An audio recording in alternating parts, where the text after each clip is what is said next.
Hey there, folks. If you're a member of the Social Security System, SSS, in the Philippines and you're looking to check your loan statement of account for 2025, you've come to the right video.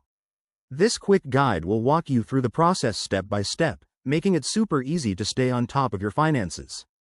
First things first, why bother checking your SSS loan statement? It gives you a clear picture of your outstanding loans, payment history, and any due amounts, which is crucial for planning your budget in the new year.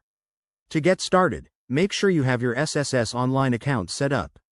If you don't have one yet, head over to the official SSS website and create an account using your SSS number and other required details.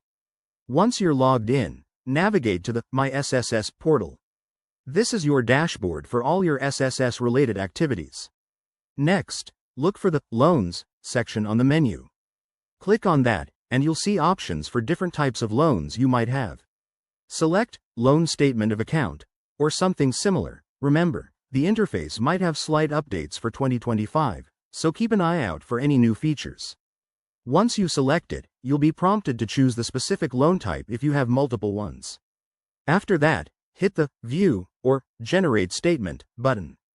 Your statement will pop up on the screen, showing details like the principal amount, interest accrued, payments made, and the balance as of 2025.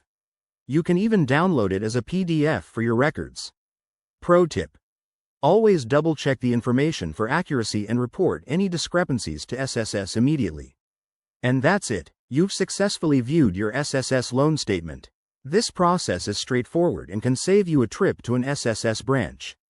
If you run into any issues, don't hesitate to contact SSS customer support. Thanks for watching, and make sure to like, subscribe, and hit the bell icon for more helpful tutorials like this. See you in the next one.